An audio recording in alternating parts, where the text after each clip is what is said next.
சரி, நான் ஆரம்பத்தில் நான் வந்து புத்தக கண்காட்சியை சொன்னேன். ஏன் சொன்னேன் அப்படின்னா, நேற்று என்னோட ட்வீட்டில் நான் ஒன்று மென்ஷன் பண்ணி போட்டிருந்தேன். இந்த மாதிரி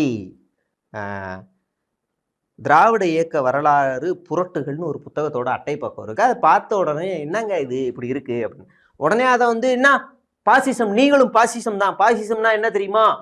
ஒருத்தர் உங்களுக்கு எதிராக பேசவே கூடாதுன்னு நினைக்கிறீங்க. ஐயோ, நீங்கள் ஒரு புக்கு இருக்குன்னா அந்த புக்கில் விமர்சனம், நீங்கள் சீமான் எலும்பு துண்டெல்லாம் போடுறீங்க, ஆனால் இதை ஏன் ஏற்றுக்க மாட்டீங்க, நீங்கள் ஜனநாயகத்தை நசுக்கிறீங்க அப்படி இப்படின்னு பேசினாங்க. இதுக்கு இது ஒரு மேலோட்டமான எதிர்ப்பு, இதெல்லாம் டம்மி. ஆனால் ஏன் எதிர்க்கணுன்ற ஒரு காரணம் இருக்குல்ல. அந்த புத்தகத்தை எழுதினவர் யாரு அப்படின்னா மா வெங்கடேசன். இவர் ஒரு சங்கி, RSS. ஏண்டா சங்கி, உடனே முத்திரை குத்திட்டான்டா சங்கின்னு வந்துட்டான்டா அப்படின்னு நீங்க கேடு. இவர் எழுதின புத்தகத்தையும் நான் காட்டுறேன். அதாவது புரட்சியாளர் அம்பேத்கர் புத்த மதம் மாறியது ஏன் அப்படின்னு ஒரு புத்தகம் எழுதியிருப்பார். அந்த புத்தகத்தை நீங்க படிச்சீங்கன்னா கிட்டத்தட்ட அது இந்துத்துவா தான், இந்துவோட சாயல்ல இருக்கு அப்படின்ற ஒரு நெரேட்டிவ்லயே அந்த புக்கு கொண்டு போயிருப்பார். பௌத்தமும் ஒரு இந்து மதம் தான் அப்படிங்கிற மாதிரியே அவர் நினைச்சுதான் போய் சேர்ந்தாருன்னு இவர் அவுத்து விட்டுருப்பார். சரியா? அடுத்ததா இன்னொரு புக் எழுதியிருக்காரு. இதுதான் அப்பட்டமான பொய். இந்துத்துவ அம்பேத்கர்னு ஒரு புத்தகத்தை எழுதினாரு. என்ன கேட்கும் போதே அருவருப்பா இருக்கும். இந்துத்துவ அம்பேத்கர்னு எழுதினாரு.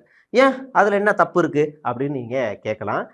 அம்பேத்கர் இந்து மதத்தை ஒருபோதும் ஏற்றது கிடையாது. அம்பேத்கர் இந்து மதத்துக்கு 100% இல்லடா, 300, 400, 500% எதிரானவர். அம்பேத்கர் 22 உறுதிமொழி எடுத்துட்டு தான் பௌத்த மதத்துக்கு போறாரு.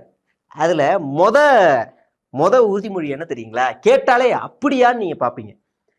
பிரம்மா, விஷ்ணு மற்றும் மகேஸ்வரன் ஆகியோர் மீது நான் நம்பிக்கை கொள்ளவோ அல்லது அவர்களை வழிபடவோ மாட்டேன் அப்படின்னு முதல் உறுதிமொழி. இரண்டாவது, கடவுளின் மறுபிறப்பாக நம்பப்படுகின்ற ராமர் மற்றும் கிருஷ்ணன் ஆகியோர் மீது நான் நம்பிக்கை கொள்ளவோ அல்லது அவர்களை வழிபடவோ மாட்டேன்.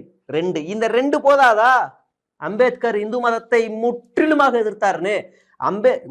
இந்து மதத்துடைய பேஸ் என்ன? பிரம்மன். அந்த பிரம்மனுடைய தலையில பிறந்தவன் இவன், இதுல சூத்துல அதுல எல்லாம் வரேன்னு சொல்றாங்கல்ல. அப்ப அந்த பிரம்மனையே நான் வழங்க மாட்டேன், வழிபட மாட்டேன்னு சொல்லிட்டாருன்னா முடிஞ்சு எல்லாம்.